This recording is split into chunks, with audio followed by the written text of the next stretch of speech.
Good afternoon, everyone, and welcome. I'm Danielle Patterson, Executive Director of Family Office at ISS Market Intelligence, and thank you for joining us for today's Lunch and Learn. And I am especially grateful to our guest speakers and our live audience. This is really a conversation I've been looking forward to and excited for everything we're going to dive into over the next hour. It's a topic that consistently is coming to surface. I've spent years talking with family offices around the world, and while every family is very different, I've watched these questions continuing to surface. Of course, where should we invest? But increasingly, they're also asking, how do we prepare the next generation? How do we align capital with our family's values? And how do we create meaningful impact while still achieving strong financial outcomes? And ultimately, what do we want this wealth to accomplish? And those are big questions. And that's what makes today's conversation especially interesting. And I'm very excited to welcome our three guests who approach these from different perspectives. Yet, in preparing for today's conversation, what was very fascinating is that our perspectives often arrived at the same intersections. So, without further ado, we have a lot of ground to cover. I would love to start by welcoming Jana Schubert. Jana is from Zurich. She is the Director of Growth at the Center for Sustainable Finance and Private Wealth, where she works with wealth holders and next generation families from around the world to advance sustainable investment practices. She also brings expertise from private markets, venture investing, and family offices themselves. Welcome, Jana. Thank you. My pleasure. Next, I'm pleased to introduce Nidhi Chadha. She's the founder and CEO of Enzo Advisor and Chief Impact Officer at Richmond Global Sciences. Nidhi has spent more than 2 decades helping institutional investors connect sustainability, long-term value creation, and investment performance across both public and private markets. Welcome, Nidhi. Thank you. And finally, I'm pleased to welcome Rosser Goodman, founder and CEO of Tenno Rising Film and leader in philanthropic film finance. Rosser has built an extraordinary career at the intersection of storytelling, philanthropy, entertainment, investing, cultural influence, and helping families think differently about the stories and the causes they choose to support. All right, this is the dream team. I am so thankful for you all making time. I know what a busy time of year this is. There's a lot of travel, a lot of transition, but this is something I've really been looking forward to. I really admire all three of your work and what you stand for. So yeah, very excited to dive right in. Now that, we're all here, before we jump in, I'd kind of love the audience to get to know you a little bit better. I barely scratched the surface with your bios, so we'll make sure that your LinkedIn URLs are dropped in the chat so everyone can connect and continue to follow your work. But in just a minute or two, tell us what you're working on these days, what problem you're most passionate about solving, and why you're excited to be a part of this conversation today. So, Jana, kick things off with you.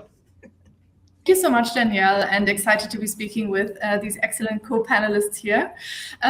So just to give a little bit more color on what we do at the Center for Sustainable Finance and Private Wealth, abbreviated CSP, we have created an objective and conflict of interest-free safe space for wealth holders, inheritors, next gens to family businesses, in order to provide a space for them to learn from experts about deploying their capital with purpose.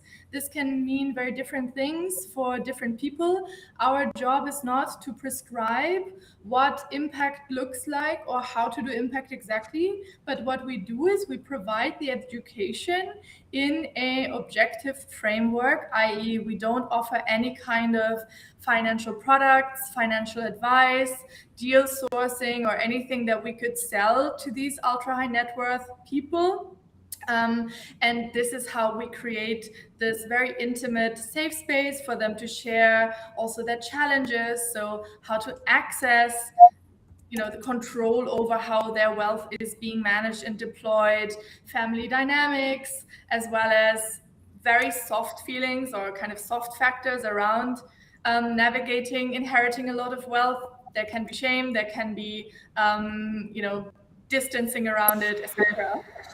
And so we provide the space for them to learn technical skills, so learning about asset classes, about what sustainable investing means, what impact investing means, how to do it, how to dive a little bit deeper into fund analysis, for example, understanding the differentiation towards philanthropy, and learning from their peers as well about best practices in how to deploy their capital with purpose and how to define it for themselves.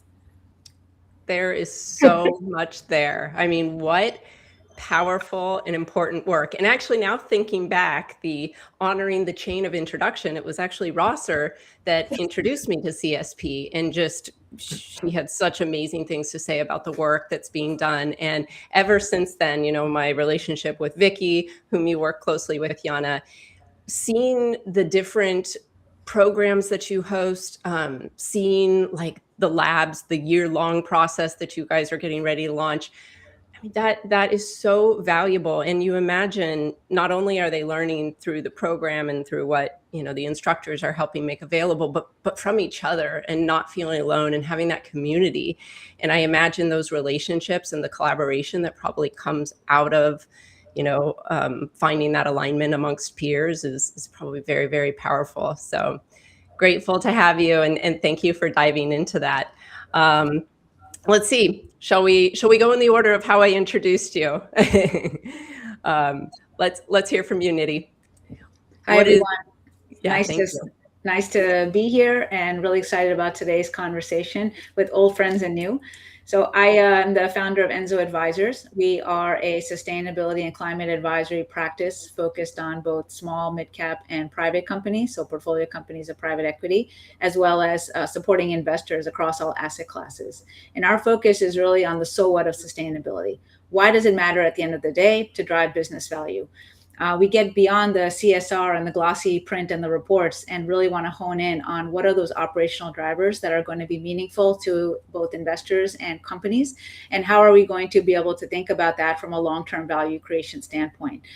We are focused really on the risk adjusted returns and being able to mitigate risk as well as to drive the value, thinking about it both from a revenue and a cost saving standpoint. In that journey, we've done everything from supporting decarbonization initiatives, supply chain management, more recently responsible AI, and then also human social capital practices, and really figuring out what is the right lever to pull, whether we're looking at a company or whether we're looking at an investor. For investors, we are all about integrating sustainability. We don't believe that sustainability should be its own pillar. We think it should be fully integrated in how you think as an investor. Prior to me launching Enzo about 6 years ago, I was on Wall Street 20 plus years. I was a portfolio manager at RBC Global Asset Management. I co-managed $3 billion in assets and also spearheaded ESG integration across the funds that I was supporting. And in that journey, recognized how critical this was to driving long-term value. And for that reason, decided to pivot and become an entrepreneur to help companies and investors alike. Well, I love that you have taken that entrepreneurial leap, and you bring, I mean, it's hard to believe. I'm like, no, 20 years on Wall Street, you've got the greatest genes. You look far too young for all that experience. But I love that you and your partner have taken all this institutional knowledge, and now you're going to help the world of family offices. And it's so exciting to see what you guys are doing, and so grateful to have you as part of this conversation. Which brings us to you, Rosser. Take it away. Just like that. Thank you so much. I want to thank everyone who's watching, and I totally agree with everything we said about, we're so excited about this group and all of us, and I know everyone here, and it's just a really good feeling, and all my favorite topics. So Tana Rising Film is something I founded about 2 years ago, basically to give families an alternative way to leave legacy and make a mark on culture, but also so filmmakers with scripts that aren't being made because they're not maybe commercial, but they have tons of impact behind them and possibility for catalytic change, just to get them financed. So helping who I like to call benefactors of the cinematic arts and filmmakers and underrepresented stories I like to call it the 5 winners. And then the last 2 are audiences that wouldn't get to see these projects otherwise because they would just stay on a hard drive or stay on a shelf. And then culture. So, yeah, I'm very happy to work at the intersection of all of those things. It's amazing the way that they do all intersect. And I'm a visual learner, and so really connecting with story and culture. And we only know what we know. And so the way that you can bring these things to life and help, bridge gaps across, the globe. So commend you for your work, and excited to really dive into it further in our conversation. So what I loved is in our preparation calls, and even separately, the work, that you do, that I've become really connected to. You all have different approaches and different disciplines, but this word kept surfacing in all of it: stewardship. Not simply creating wealth, but stewarding it. And I think that that's a very important place to start, especially as we enter or are in the midst of this big generational wealth transfer that everyone is talking about. So, Cerulli Associates, the number went up. I think it was forced like 84 trillion, and their most recent report records 124 trillion is expected to transfer between the generations by 2048. So this is obviously the largest intergenerational wealth transfer in history. And women are expected to inherit a significant share of that. And at the same time, family offices continue to grow in number and influence around the world. I think, in the past decade, the number has doubled alone. And, it raises a fascinating question. If the people making decisions, investment decisions, are changing, shouldn't we expect the decisions themselves to change? So, Jana, I'd love to kind of kick things off with you. You spend your time really working with these wealth holders, but the next gen and the families all around the world. And what changes are you seeing inside the family offices today? Yes, I think prefacing to my answer, I'm really excited to see how, women will deploy wealth with this, unseen before transition. I think out of the 124 trillion that you quoted, Danielle, roughly a third is going to widows alone. So I think this is going to be a very interesting observation to make going forward. In terms of the work that we're doing, I want to start with the next gens, with whom, that's the majority of type of wealth holders that CSP is helping on their journey to impact investing. And what they're showing, I think, is a very clear gap between them wanting to invest with purpose, but having no structured way to participate in their family investment decisions yet.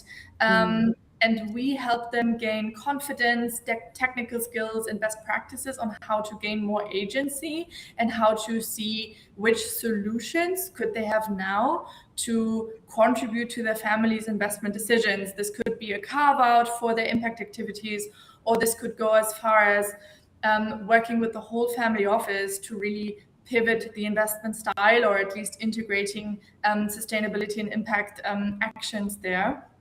And on the family office side, the changes that we're seeing, prefacing again, we work globally. So we work with US-based wealth holders, European, as well as APAC. So we do see quite a high-level picture, as well as the granular details on the ground. And what we can see in the family office space is that while family offices are institutionalizing from an investment decision and governance framework point of view, they are also acutely aware of the poly crisis that they are having to navigate. So geopolitics and shifting global power structures, influencing returns, economic growth, and interest rate environment, driving allocations to alternative asset classes, which again leads to a liquidity crunch that they need to navigate. So they are aware of this poly crisis, but many are still using legacy approaches to analyze and mitigate. So oftentimes they're still basing investment decisions on a narrow set of KPIs, as well as historical data, which is losing its predictive value in such a paradigm shifting environment. And once you realize that you need a more systemic lens to approach your investment focus and your investment strategy, which many of them see over many decades and some even centuries, you can't circumvent the impact topic that, first of all, your investments have on the external world and how you are impacted by external factors like resource dependency on very few countries who tend to be in conflict from time to time, etc. So this is what we're seeing, that family offices are really ramping up their global and systemic view on how to invest with a long-term lens on resilience.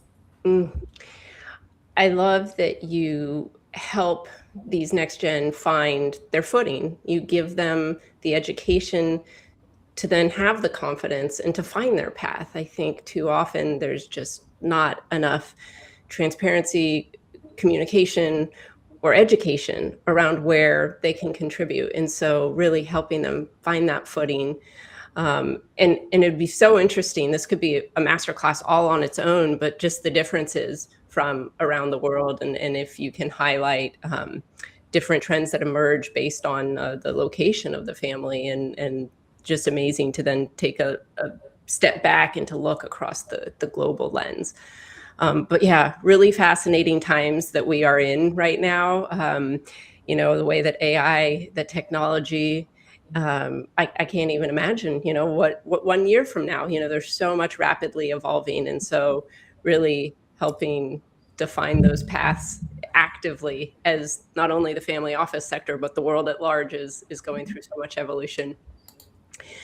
So there's a lot of terminology around investing. And I can imagine, someone that's new to it, like the next gen, and so you help educate them. But in talking about the language that came up in our conversation, and Nidhi, one thing that really gets, thrown around is all these different terms. We've got impact investing, we have ESG, philanthropy, and some people use them interchangeably, even though they represent obviously very different approaches. So can you walk us through how you help families really distinguish these concepts, and why that distinction really matters when they're thinking about aligning capital with purpose? Very important question, Danielle, and thanks for giving the opportunity to dive into this. Still a lot of confusion across the board, as you rightly called out, in terms of the terminology, not just for family offices, but frankly, even for investors today. Big picture, the way to think about some of this terminology is as follows. You have the sustainable investing umbrella. So that's essentially the overarching term that incorporates everything that we're talking about today. And within that, there's a spectrum. So if you go to the left of the spectrum, you're thinking about exclusionary screening. So this is, for example, not investing in guns or tobacco as an example. Then you get into the middle of the spectrum, which is utilizing an ESG framework. I don't see ESG as a style of investing. I see it as a framework. It's the ability to drive risk-adjusted returns and to optimize that decision making. And then you move a little bit further to the right of the spectrum, and then there's impact investing.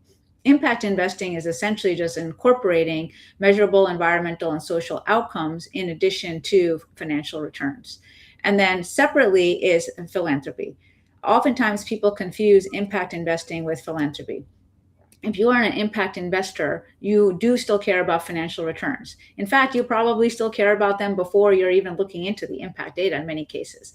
So I want to make sure that we reiterate that, because philanthropy and thinking about donations is not impact. If you are an impact investor, you are looking at financial returns, but you are also thinking about the measurable environmental and social outcomes of your investments. And that might not be a make or break in terms of what you decide as an investor, but it is a key consideration.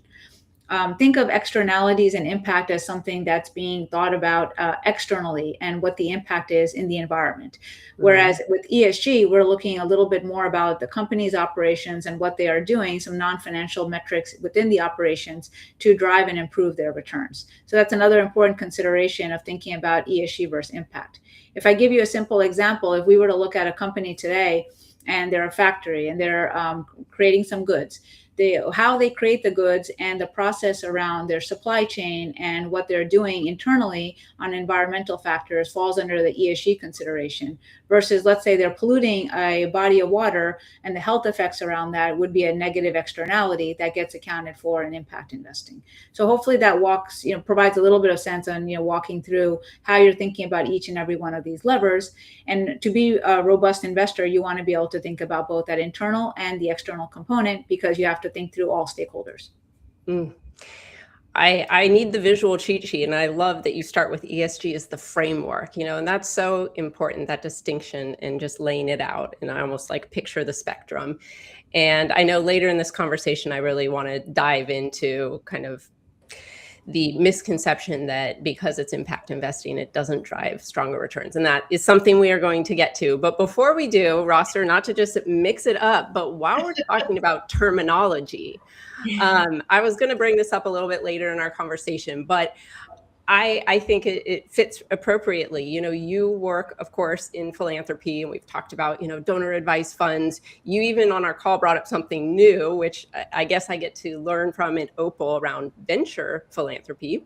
But there's also a term I'd love for you to explain alongside those other, but philanthropic film finance. This is something that you've coined, and it's something that families can use. So help us understand some of these terms from where you sit. Lovely. Thank you. Well, just to back up about venture philanthropy, I have to give a massive shout out to CSP, because I got to participate in one of the initiatives, and back in October, it was integrating philanthropy and investing. And it was at one of the fireside chats that a family member talked about investing with an eye towards social, impact investing, and then venture philanthropy, really still with the eye on impact, but a little bit of an eye on, if their returns, fantastic. So that was eye-opening, and I agree with a lot of what Nidhi was saying about philanthropy. And sometimes I just feel like philanthropy is sort of the red-haired stepchild. Like, what do we do with that? It doesn't do anything. You have words like grants, you have words like nonprofit, and I feel like those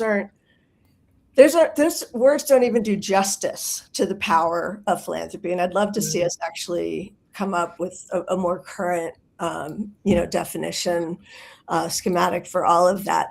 But philanthropic film finance is something that I want to normalize for how films actually are financed. Most of the time, again, because projects just aren't commercial, and there's just such a tight squeeze on budgets and crew, and it really jeopardizes the movie in the end. And so for philanthropic film finance, it's like it's a way of making movies, obviously with the social impact. I'll give some examples of some of the stuff I'm looking at and working on right now. Anyway, in terms of scripts, definitely looking at social justice, disability, trafficking, mental health, the ocean, and cancer. Those are just a few, but wow. I don't dictate the cause. I let the financier, the funder, the donor dictate the cause. So philanthropic film finance really is starting with the benefactor, and then having the cause, and then finally having the film out in the world, and leading change in culture. So I look at it as the way to save independent, meaningful impact cinema. And I also look at it as the way to just reach the most amount of people, the quickest way for the longest amount of time. And I was talking to someone from Nexus the other day, and she had such a good point. She was like, the thing about film is it does work for any of the causes. So it isn't only, okay, we're building this, in this particular area, but it can amplify all the things that all of us care most about. So, yeah, I'm excited. what exciting work, and honestly, to help bring those causes to life. And family offices are so well positioned.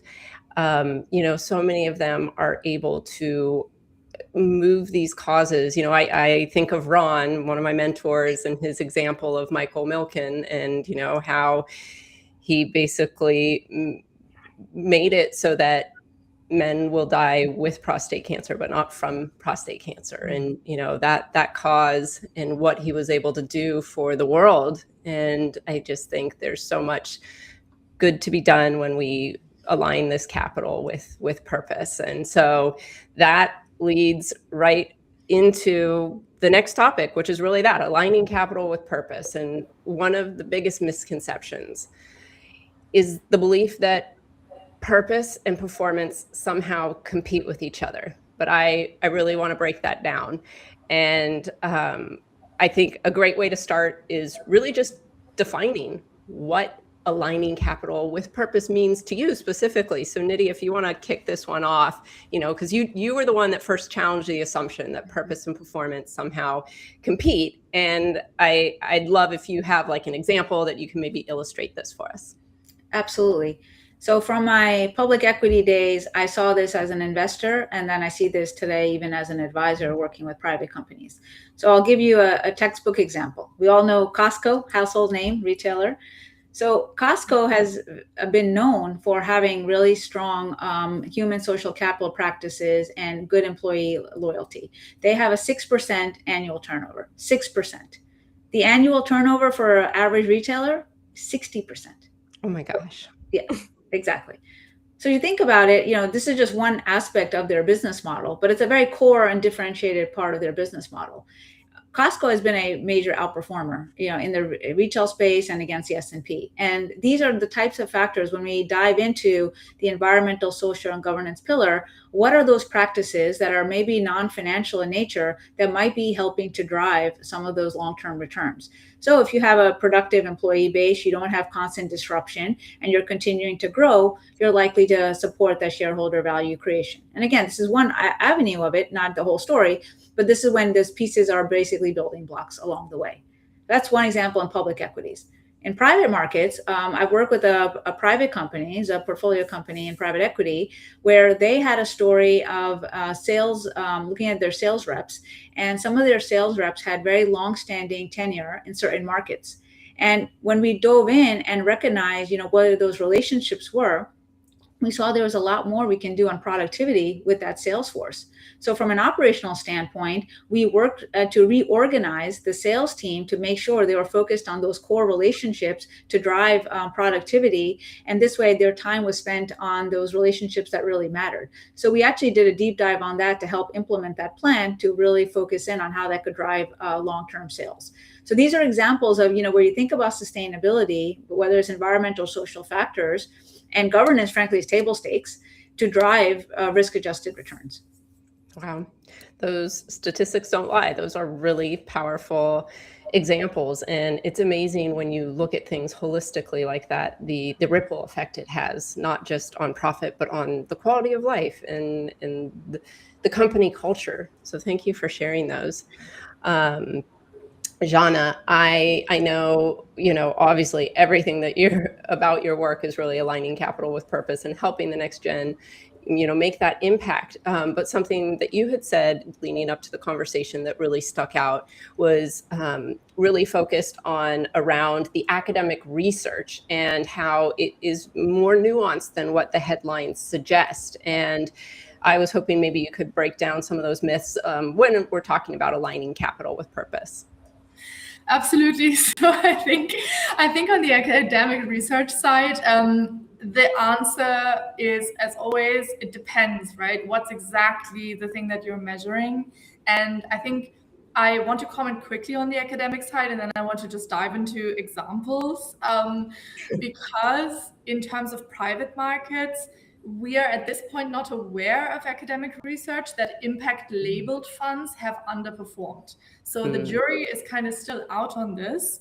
On the public markets, Again, academic jury is still out. There's a couple of directions regarding performance differences that are being looked at, but that's kind of all that I can say about academia at this point. But I do want to dive in a little bit more practically. Also, I love what you said, Nidhi, about performance indicators that are boosting performance on the ESG front.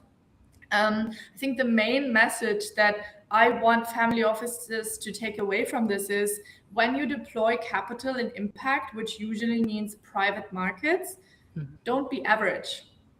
So, right, there's a bell curve upon which you can see the best fund managers' performances, and then you can see the rest. And you have to make sure to be with the best ones, because the best investors can make really good money in impact, just like not so good investors can make really bad money on conventional investments. And so, especially in a very inefficient market like private markets, there's no guarantee you'll get a return. Like in a large cap equities market, there's no guarantee you'll get an average return. So picking the managers that you work with, and by extension, picking the advisors that you use to choose these managers, is the key differentiator in, are you making good money, are you making average money, or are you making below average money? So the very tangible advice I would say that I would give to a family office or a next gen or any other capital deployer looking at impact is go for the domain expertise. That's absolutely key in an investment manager, and be ready to hire the best advisors who will lead you to the best managers, the best diligence people, and be willing to pay the fees for the best specialists to support you in this journey. Again, in a very inefficient market, especially in new asset classes, budding asset classes and sectors, there may be people who don't know what they're doing, and you don't want to pick these to manage your money and to deploy your money, and to walk away when it hasn't worked out with a feeling that impact doesn't pay, right?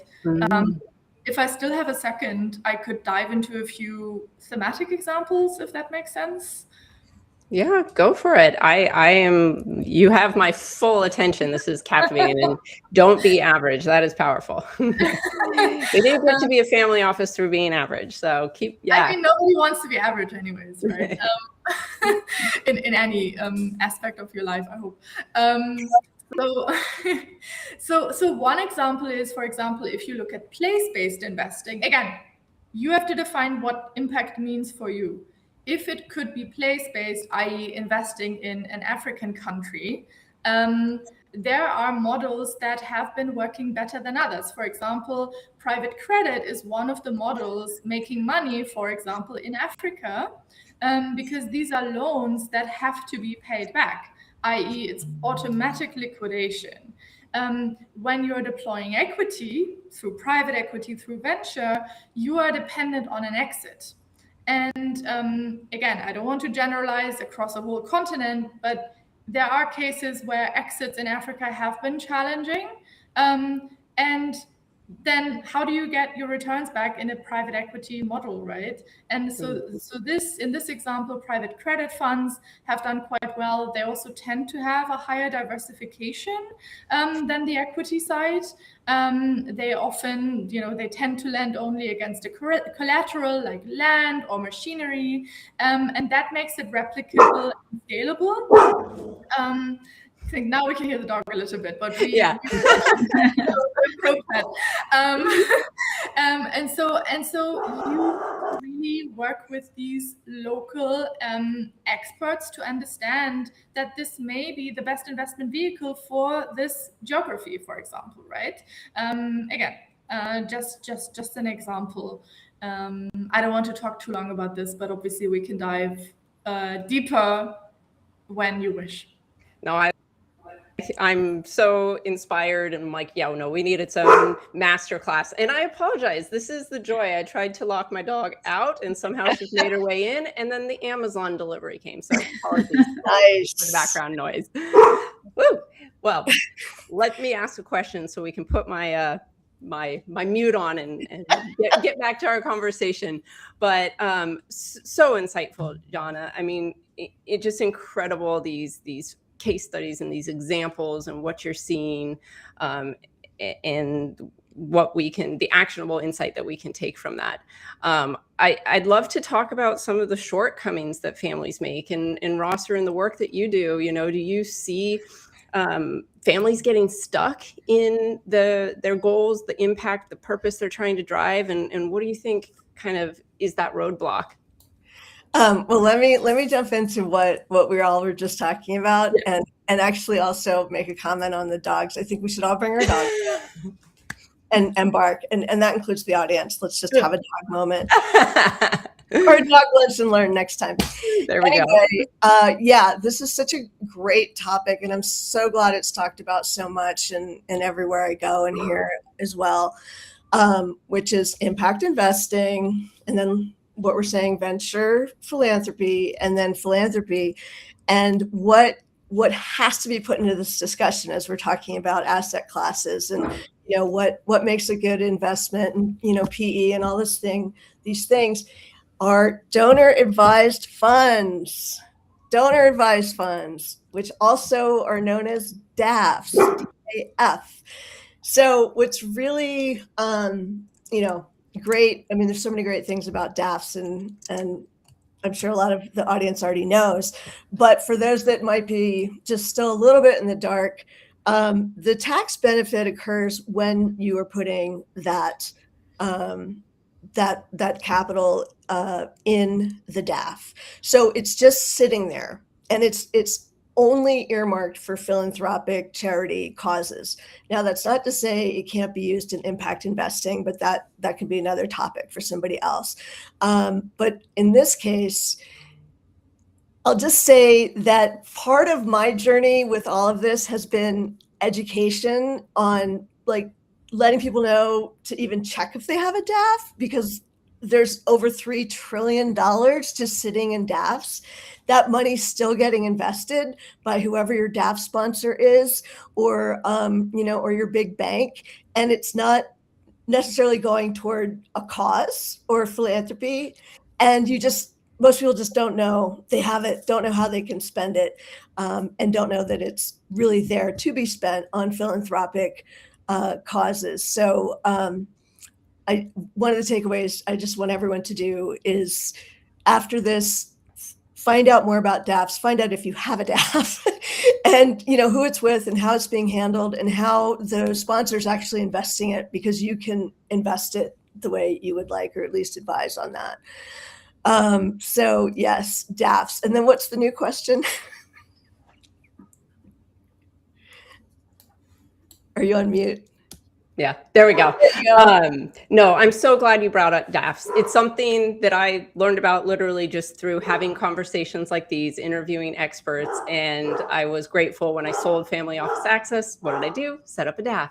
And I was grateful to have learned through conversations like these. But I feel there need to be more. And so we're going to feature some experts. I think we're going to do it as like our end of the year, really, really diving into DAFs and how they can help move capital. But I appreciate you saying that. And I know you've introduced me, Rosser, as well, to some great organizations and some great opportunities, conferences where people can learn more. Can you share any of those resources for our audience? Well, yes, I would love to. There's an organization that started in March called DAF Commons. And what's super cool, there's so many super cool things about DAF Commons, but they are partnering with CSP, and Jana can explain it. And it's this amazing program where, well, I won't even try to explain it, but let's definitely jump back to Jana to do that. And then there's, what was it? Oh, what I'm going to in September is the DAF Giving Summit. Has been like a huge eye opener for me in terms of learning. And I just joined the Nexus Impact Society. Yes. So it's just like a very fast track to getting to what is your passion and how to drive change. So yeah, I love attending all these things and meeting everyone and just learning. If I can jump in really quickly, I think all these points are really excellent. I want to kind of bring it all back home for a second. Yeah. So this panel, I love this panel because you all have so much great insight on so many different topics. And this is a very holistic panel where, every woman on this panel can talk about, the holistic look from a family office perspective. And I wanted to reiterate that because as part of the decision making for a family office, one of the issues I have always seen in working with these offices is that you have different people doing different things. You have the public equity side, you've got somebody looking at privates, maybe you have somebody looking at real estate, maybe someone's looked at DAPs or not. That communication doesn't always happen unless it's, a very small family office, but then you've got one person who has to do everything. And so that's one thing I noticed, even in our conversations with family offices, and that's why I work with, Rick Lakai, former chief investment officer for State Street, because it's not a one question type situation of how do you invest in a sustainability type investment, or you have to look at it holistically. You have to look at privates, you have to look at publics, you have to look at all asset classes and put it all together to see how it fits your return profile. And we felt that there just wasn't a lot of folks that were very holistic in their approach to be able to do that. So I just want to reiterate, the strong expertise on this panel to be able to go back and forth in all these different vehicles and be able to put it all together. And that's something that, we frankly have seen a big hole in the market. And that's what we've been working on as well. I mean, I love it's a lot of working in silos, and how do we take that abundance of information and systems and bring it into something actionable? And Nidhi, I know that you are very data focused. Do you think data and technology can help in that? And are you seeing solutions already? Early innings, Danielle. I'd say very early innings. I've definitely seen a lot of improvement because of AI and thanks to the ability to look at mounds of data that we're able to make better decisions on impact, or taking a look at funds, taking a look at manager holdings and being able to say, are they really doing what they're saying they're doing? Let's look at a dashboard and look at AI data to resolve that question.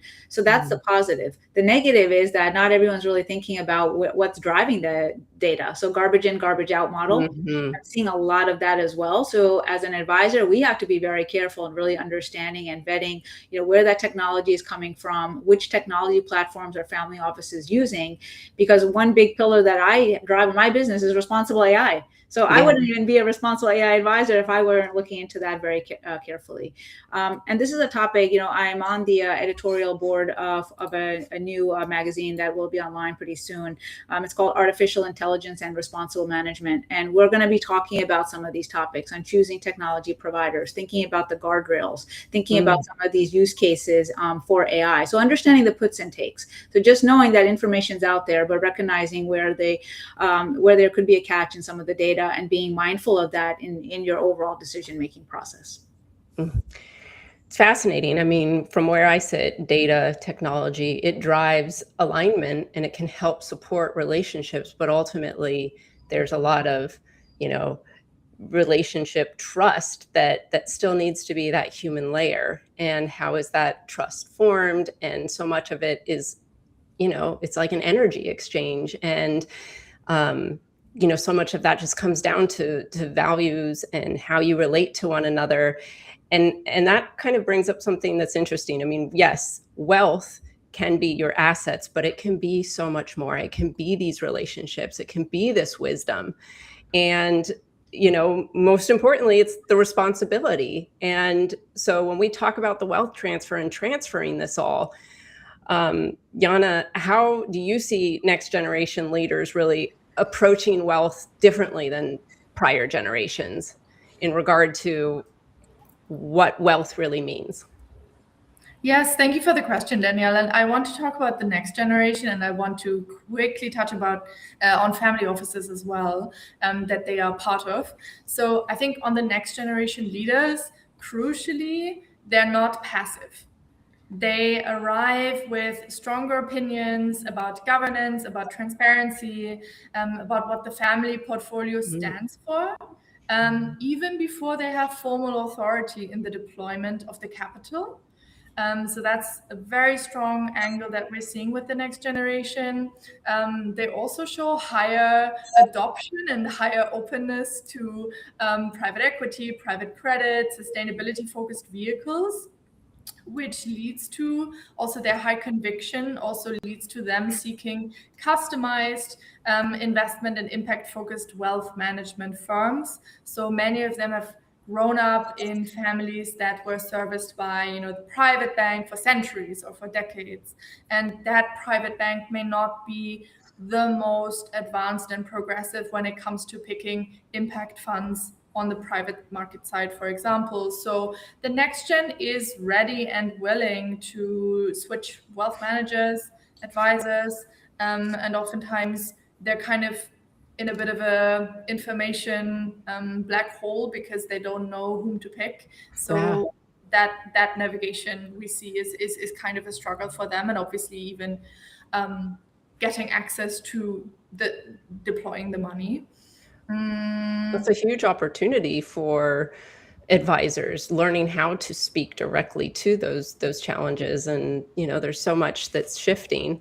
From a data standpoint, I find it fascinating. It used to be there was no visibility into the world of family offices, and it's still true for many, but I do see with those next generation, they're digital natives and they want to build a brand that their story can make a greater impact, and they want to attract aligned partners so they can, collaborate more effectively.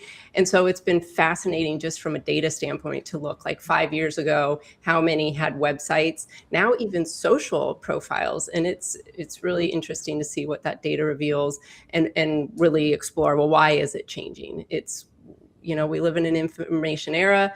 Your data will be surfaced. And so if you can write your own narrative and if you can build that brand, and so I think Rosser, this really ties into your work with storytelling, obviously. And, have you seen a shift in willing participation? And can you kind of speak to that? Yeah, it's interesting. I thought of so many things just now listening. But I mean, any philanthropic cause or any causes can be the great uniter for the family, for the gens, for the prior legacies of the family, the builders, the founders that, generated the wealth for the next gens and the gens. And that's just one thing I just really want to emphasize, that it can bring people together when you're just rallying around a cause. And I also feel like around a mission, I feel like there is an old method for doing what we're talking about, but it's the same values.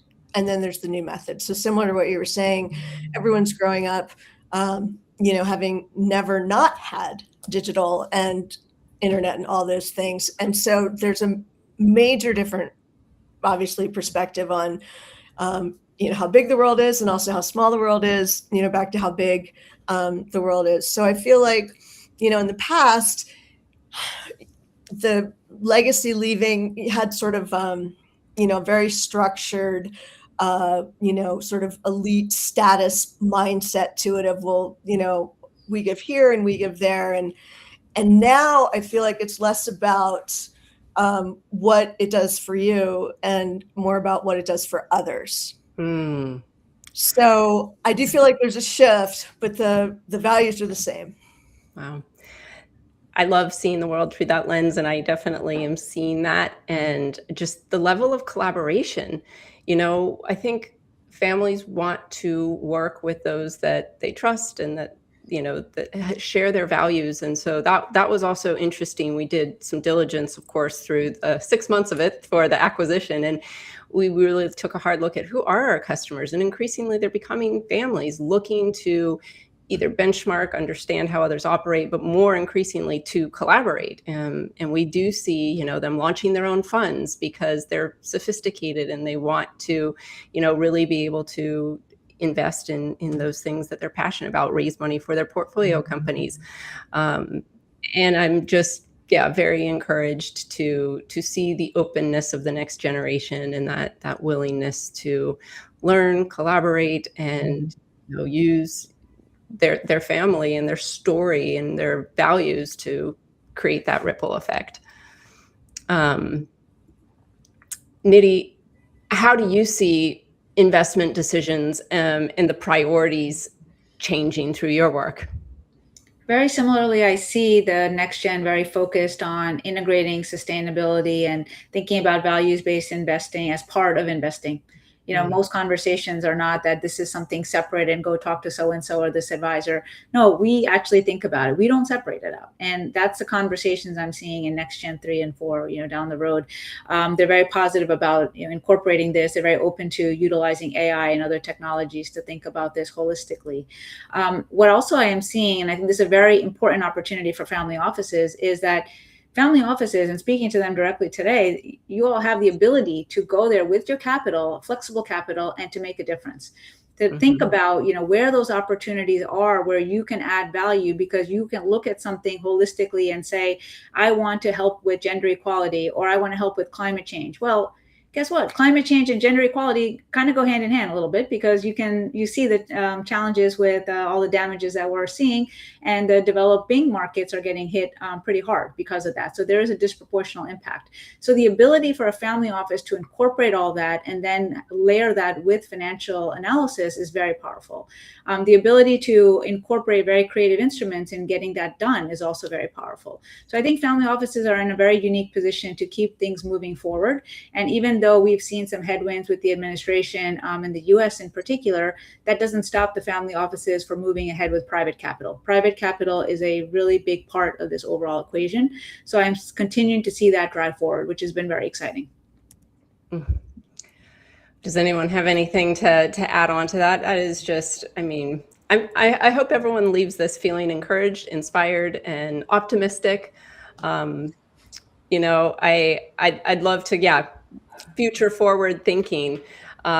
Just quick round of reflections. Maybe Jana, we can start with you. Like, when we think about everything Nidhi was talking about in sustainable investing, what is a misconception?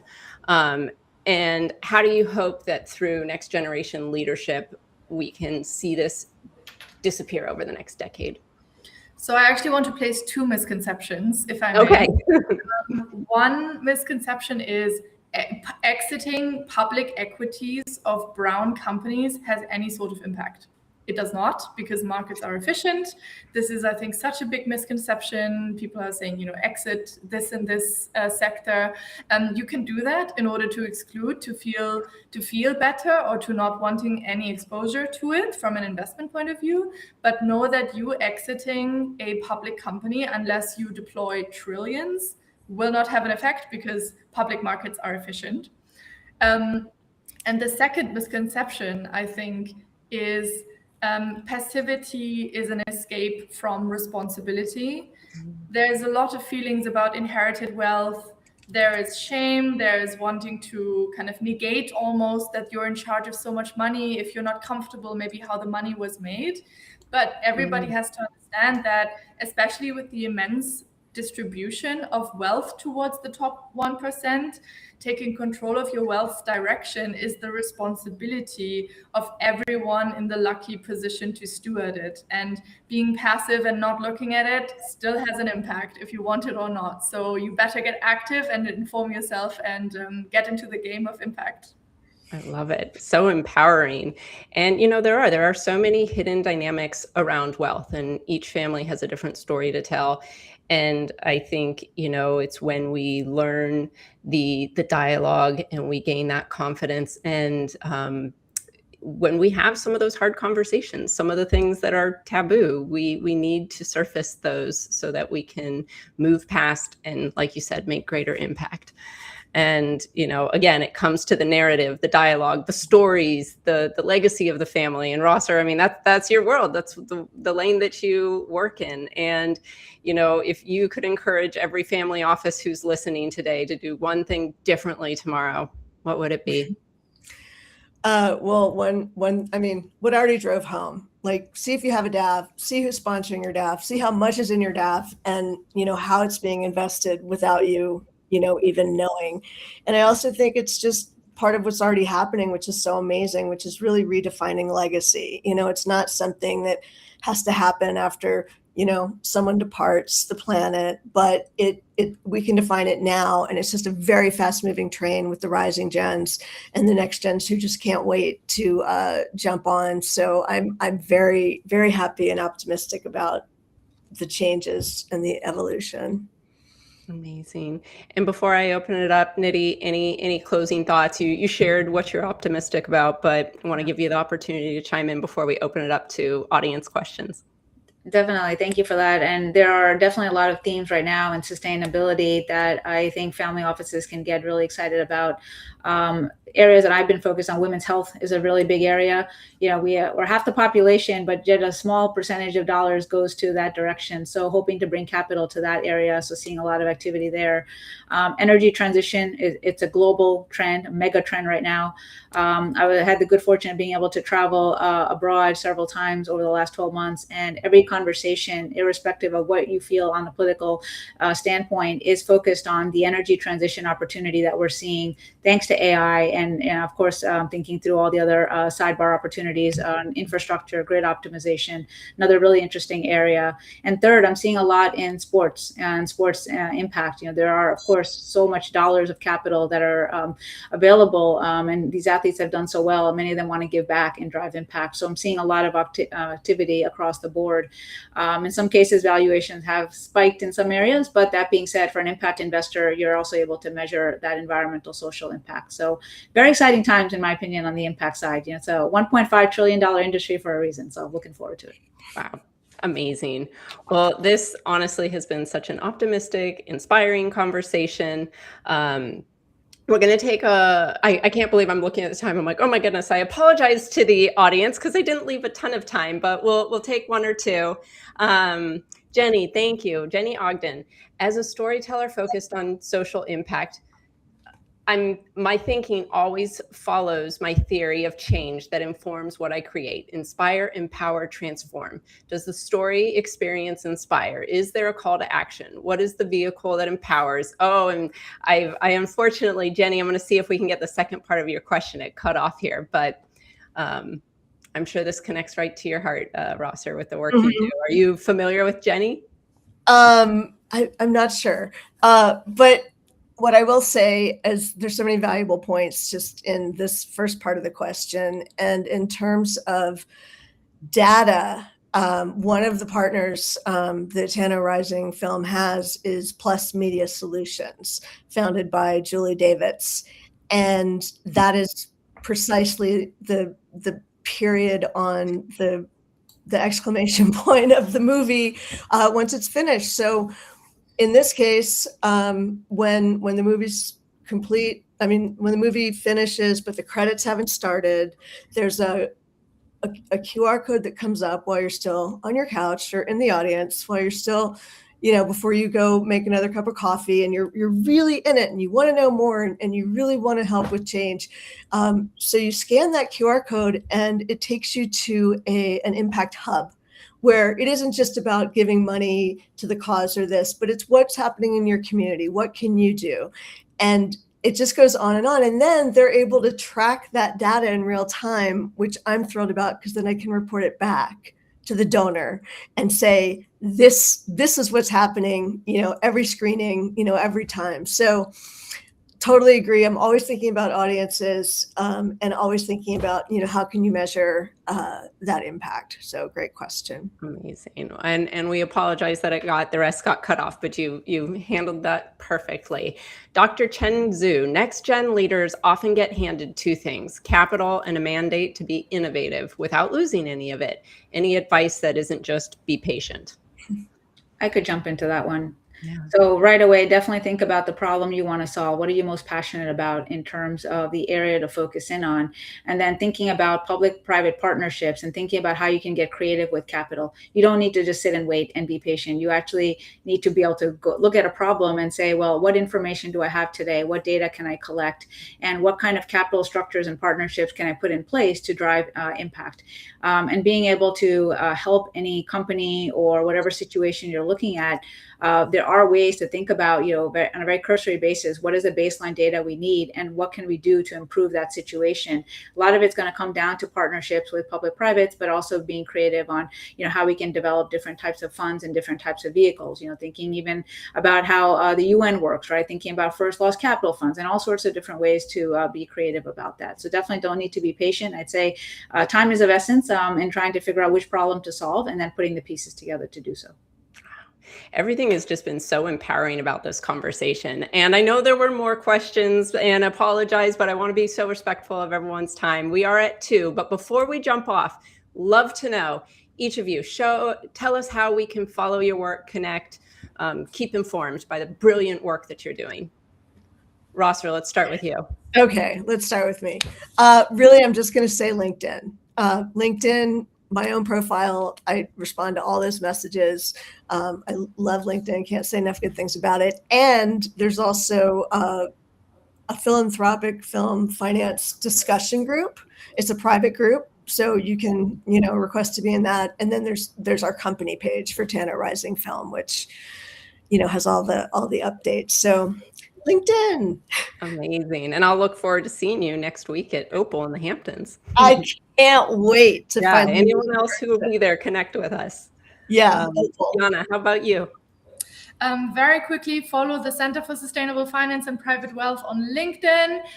Read our studies. They're all on our website. Learn how to write an investment policy statement for your family office, for whoever you are, for your impact investment opportunities. You can learn it with us, and I'll leave it there. Amazing. And Nidhi? Yeah. Same with me. LinkedIn is the best way to follow us, or also follow the Enzo Advisors LinkedIn page. We publish pretty regularly, and happy to send links on some of the items I've noted today. I saw there are a couple of questions that might have been directed to me. So if I didn't pick up on that or we didn't answer them, please reach out to me on LinkedIn. And we also are doing a website refresh that's going to have some case studies. So we'll be launching that next week as well. Amazing. How exciting. And this conversation will be archived on the event page. So will all the comments. So we'll make sure we revisit. So any questions that didn't get answered during the live conversation can be addressed. But I cannot thank you 3 enough. I have admired all of your work for quite some time, and bringing us all together for this power conversation has been so rewarding. So thank you so much. And thank you to our live audience.